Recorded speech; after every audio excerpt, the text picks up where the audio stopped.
Salut la compagnie, c'est Jules Melon et aujourd'hui dans la Ciné Critique, on va parler d'un film très récent puisque sorti il y a 2 mois à peine en France. Un film dramatique, historique, un biopic sur Winston Churchill. Je veux bien sûr parler de Les Heures Sombres, réalisé par Joe Wright et qui raconte l'histoire des premiers pas en tant que Premier ministre du Royaume-Uni d'un Winston Churchill charismatique.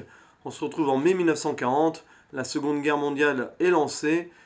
Et le Blitzkrieg allemand fait ses œuvres, du coup, d'où le titre, Les Heures Sombres. Le Royaume-Uni se voit menacé alors que ses alliés tombent les uns après les autres sur le joug nazi.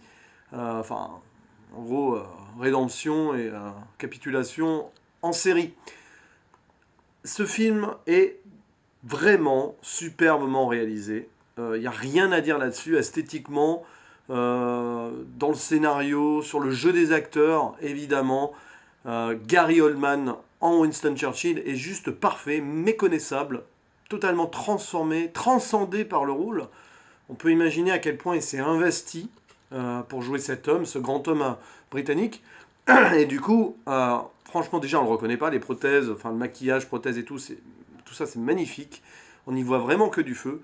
Et l'homme s'y donne, mais vraiment à fond, et superbement dirigé par un Joe Wright au top de son art. Alors, c'est pas un réalisateur que je connais beaucoup, même si par réputation, il a quand même fait des films qui méritent d'être vus, je pense, notamment Orgueil et Préjugés. Mais voilà, je découvre en fait Joe Wright avec cette œuvre-là, et on sent vraiment une implication totale de A à Z. On sent que chacun là-dedans s'est donné sans compter.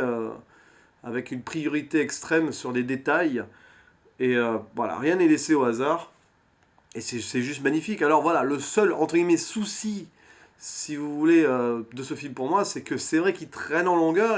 Puis il y a ce côté politico, pas complotiste, parce que, enfin, il y a des petits complots pour essayer de faire tomber Winston Churchill aussi, mais il y a beaucoup de déroulements posés sur le côté politique, sur le côté dramatique que la guerre est en train d'imposer. Et bah, c'est pas tout à fait mon style. Voilà, moi, les films de guerre, les films un peu historiques, c'est pas que j'ai du mal, mais voilà, c'est pas ce que je regarde en priorité. Mais si on accepte cela, franchement, c'est du sans faute. C'est un sans faute ce film. Et il mérite l'Oscar du meilleur acteur pour Gary Oldman. Il aurait peut-être mérité un peu plus d'ailleurs, mais alors, Gary Oldman survole tout. Et pourtant, il est entouré de très bons second rôles, hein. Vraiment, chaque acteur est au poil. Notamment Christine Scott Thomas, qu'on connaît tous, que certains avaient découvert par exemple à l'époque dans 4 mariages et un enterrement. D'ailleurs, c'est pas elle qui fait sa voix française cette fois-ci. Christine Scott Thomas qui joue le rôle de la femme, l'épouse de Winston Churchill, à la fois truculente et discrète, mais un rôle sur mesure pour cette actrice. Mais aussi, alors on a Lily James qui joue la dactylo, la secrétaire de Winston Churchill, et franchement, magnifique dans ce rôle-là. Vraiment, elle est prise par tout ce qui se passe autour, et on sent vraiment une actrice qui a pris les choses en main. Et voilà, ce personnage est hyper intéressant, je trouve. Elle s'appelle Elizabeth. Dans le, je sais pas si c'est la vraie d'ailleurs dactylo historique de Winston Churchill, je n'en sais rien. Mais en tout cas, c'est un rôle, enfin c'est même un, ouais, c'est un rôle intéressant, je trouve. C'est vraiment un personnage intéressant dans le film, qui rajoute une certaine légèreté aussi parfois. Quand on voit les deux interagir, Churchill et sa dactylo, il y a une petite légèreté intéressante, je trouve, avec le sens de l'humour très particulier de Churchill. Voilà, et puis vous rajoutez autour de cela une ribambelle d'acteurs britanniques, pas forcément connus pour nous français, mais voilà, celui qui joue le roi George VI c'est pas mal aussi, tout en retenue, mais voilà, c'est très très très british quoi. Euh, et puis bah il y a voilà, c'est ce contexte guerrier, quelques images super bien faites et esthétiques qui montrent la guerre. Alors c'est très rapide puisque à un moment il y a l'opération, la fameuse l'opération Dynamo qui est lancée pour rapatrier des soldats britanniques et sauver d'autres qui sont encerclés à Dunkerque. C'était le sujet du film de Christopher Nolan, Dunkerque, l'année dernière. Et ben il y a ces petits passages où on voit rapidement ce qui se passe sur place, et je trouve que c'est super bien fait, c'est limite même mieux fait esthétiquement parfois que ce que Nolan avait montré, mais c'est pas du tout le même point de vue aussi, hein. On peut toujours détailler là-dessus. Mais voilà, l'esthétique de Joe Wright là-dessus, avec le jeu des lumières, hein, parce que c'est les heures sombres, il n'a pas appelé ce film Darkest Hour, pardon, par hasard. Attention à la prononciation, parce que Hour se prononce sans la prononciation du H au début, petit moment prof d'anglais, hein, évidemment. J'ai failli me faire avoir moi-même, vous voyez.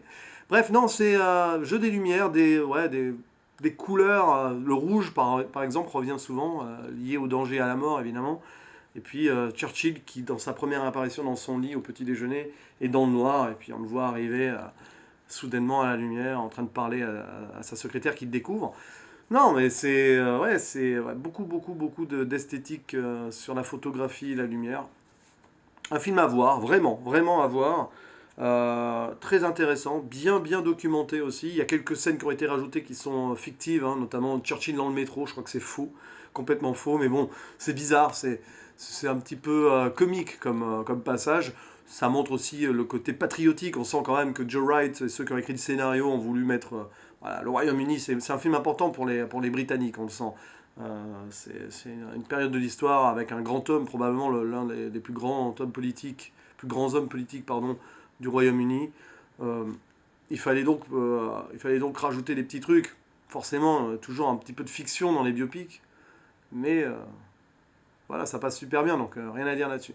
Personnellement, je mettrais un bon 8, 8,5. Je peux pas aller plus haut parce que, juste pour le côté personnel, il y a des moments que j'ai trouvé un peu longués, mais c'est normal. Quand tu n'as pas l'habitude, entre guillemets, de regarder ce genre de film ou d'apprécier ce genre de film, bah voilà. Mais franchement, rien à dire. Puis Gary Oldman, quoi. C'est extraordinaire ce qu'il a fait. On est loin de Sirius Black dans Harry Potter, hein. Voilà. Il mérite son Oscar, et ce film mérite clairement d'être classé parmi les grands moments de 2018, je pense. Voilà, je pense qu'il reviendra dans le bilan 2018, celui-ci. Il y a des chances, en tout cas. Merci de m'avoir écouté. Bon, là, c'est le matin, je suis un petit peu en mode... donc, elle a été un petit peu décousue, cette critique, mais on s'en bat, on s'en fiche, hein, on s'en polie. Ciao, ciao, à la prochaine.